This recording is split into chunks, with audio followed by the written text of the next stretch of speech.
Bom dia, Isabela. Sim, hoje o meu grande expediente foi num assunto muito importante que eu venho trabalhando desde 2017, que é a questão dos acessos aos distritos, às comunidades aqui de Caxias do Sul, no entorno da Rota do Sol.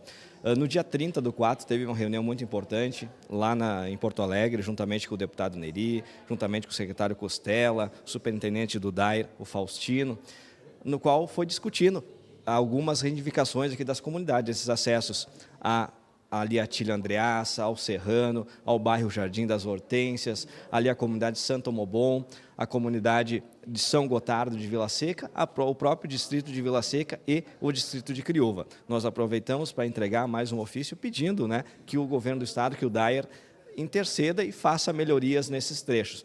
Nós obtivemos uma resposta de que vai ser feita uma melhoria, 400 milhões vão ser investidos na recuperação da Rota do Sol, no trecho dessa região. Então, a gente espera que esses pontos que nós pedimos sejam contemplados, que são há muitos anos a gente vem pedindo essas melhorias. Então, hoje, o meu grande expediente foi para tratar disso. Claro, agora a gente vai ficar monitorando o governo do estado para ver se essas obras realmente vão acontecer, e se não acontecer, a gente vai continuar cobrando para que isso aconteça e dê mais segurança aos condutores, às comunidades que fazem esse contorno ali da Rota do Sol. E claro, também falei da questão da visita que eu fiz ali à CSG, onde a gente conseguiu visualizar os pontos, as melhorias que vai ser feita aqui no trecho urbano da cidade, do viaduto Torto até o entroncamento com o acesso a Flores da Cunha, obras muito importantes que vão revolucionar aquele ponto da Rota do Sol. Então, é importante que o governo do estado também faça melhorias na outra parte, onde não tem a concessionária.